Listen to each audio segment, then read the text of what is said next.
ထိုမျိုးသားသည်သူ၏စားကိုလက်ထပ်ခွင့်တောင်းတော်မည့်အချိန်တွင်သူမကအသက်ကြီးကြီးအမျိုးသားတဦးကိုဖက်လဲတကင်းနှုတ်ဆက်နေသည်ကိုမြင်တွေ့ခဲ့ရသည်ထို့နောက်သူမသည်ထိုမျိုးသား၏ဇိမ်ခံကားပေါ်သို့တက်သွားခဲ့သည်ထိုမျိုးသားကသူ၏စားသည်ငွေမက်ပြီးအပေါ်ရန်ရုပ်ဝတ္ထုကိုသာမတ်မောသူဖြစ်သည်ဟုအထင်မှားသွားခဲ့သည်သူသည်ဒေါသအလိမ့်လိမ့်ထွက်ကနှုတ်ပင်မဆက်ဘဲထွက်ခွာသွားခဲ့သည်3နှစ်ကြာပြီးနောက်ထိုမျိုးသမီးသည်ကုမ္ပဏီတစ်ခုတွင်အလုပ်တင်အဖြစ်လုပ်ကိုင်နေခဲ့သည်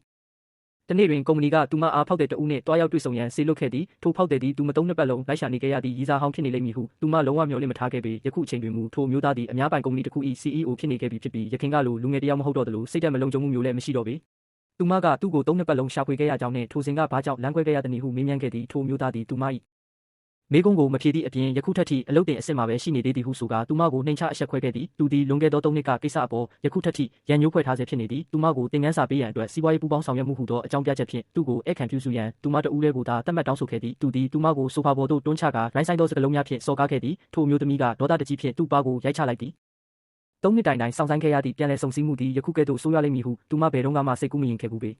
သူမထွက်ခွာရန်ပြင်လိုက်စင်မှာပင်ထိုမျိုးသား၏လက်ရှိရည်စားရောက်ရှိလာခဲ့သည်သူမကထိုမျိုးသမီး၏ပါးကိုရိုက်ကာသူ့အမျိုးသားကိုမြူဆွဲဖျားရောက်နေသည်ဟုဆွဆွဲခဲ့သည်ထိုမျိုးသားကတော့ဘာမှမလုပ်ဘဲအေးဆက်စွာစောင့်ကြည့်နေခဲ့သည်ထိုမျိုးသမီးသည်သူ့အပေါ်လုံးဝစိတ်ပြတ်သွားပြီးနှလုံးသားကွဲကြေလျက်ထွက်ခွာသွားခဲ့သည်တနေ့တွင်အလုတ်စင်းချိန်၌ထိုမျိုးသမီးသည်ထိုမျိုးသား၏အရင်းနှီးဆုံးတငယ်ချင်းနှင့်မတော်တဆဆုံတွေ့ခဲ့သည်ထိုတငယ်ချင်းကသူမအားထိုမျိုးသားလမ်းခွဲသွားရခြင်းမှာသူမကငွေမက်ပြီးချမ်းသာသောအသက်ကြီးကြီးအမျိုးသားတဦး၏ကားပေါ်သို့တက်သွားခဲ့သောကြောင့်ဖြစ်သည်ဟုပြောပြခဲ့သည်ထိုမျိုးသမီးတေချာစဉ်းစားကြည့်လိုက်သောအခါထိုနေ့ကသူမတက်သွားခဲ့သည်မှာသူမ၏ဖခင်ဖြစ်သူ၏ကားသာဖြစ်ကြောင်းသတိရသွားသည်ထိုမျိုးသားသည်သူမနှင့်သူမဖခင်၏ဆက်ဆံရေးကိုအထင်လွဲသွားခဲ့ခြင်းဖြစ်ကြောင်းသူမချက်ချင်းသဘောပေါက်သွားခဲ့သည်အမှန်တရားကိုသိရှိပြီးနောက်ထိုမျိုးသမီးသည်အားလုံးကအထင်လွဲမှားမှုသာဖြစ်ကြောင်းပြောပြရန်ထိုမျိုးသား၏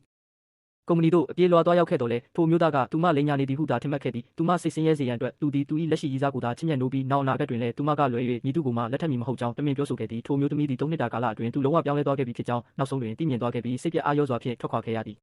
ဤအဖြစ်အပျက်ကြောင့်ထိုမျိုးသားသည်စိတ်ညစ်ညစ်ဖြစ်ဘာတစ်ခုသို့တယောက်တည်းတောက်စားရန်သွားခဲ့သည်ထိုအချိန်တွင်သူတငယ်ချင်းရောက်လာပြီးသူမိသားစုကချမ်းသာသောအမျိုးသားတဦး၏တမီးဖြစ်သူနှင့်နိုင်ငံရေးအရာအကျိုးမျှော်နှိဆက်သည့်လက်ထပ်ပွဲကိုစီစဉ်ထားကြောင်းနှင့်နောက်တစ်နေ့တွင်တွားရောက်တွေ့ဆုံရန်ပြောကြားခဲ့သည်ထိုမျိုးသားလည်းသဘောတူလိုက်သည်နောက်တစ်နေ့တွင်ထိုမျိုးသားသည်စားတောက်ဆိုင်သို့ရောက်ရှိလာခဲ့သည်ထိုချမ်းသာသောအမျိုးသား၏မျက်နှာကိုမြင်လိုက်ရသောအခါသူအလွန်တုန်လှုပ်သွားခဲ့သည်ဤသူသည်လွန်ခဲ့သော3နှစ်ကထိုမျိုးသမီးတက်သွားခဲ့သည့်ကားပိုင်ရှင်တထေးကြီးပင်ဖြစ်နေသည်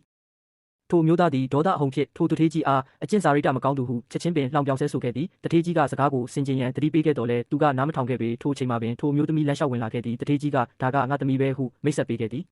ထိုမျိုးသားသည်သူတကယ်ပင်အထင်လွဲမှားခဲ့မိကြောင်းနောက်ဆုံးတွင်သိရှိသွားခဲ့သည်သူမ၏ဖခင်ဒေါသထွက်မည်ကိုစိုးရိမ်သောကြောင့်ထိုမျိုးသမီးကသူ့ကိုအပြင်ထွက်ပြီးအရင်စောင့်နေရန်ပြောခဲ့သည်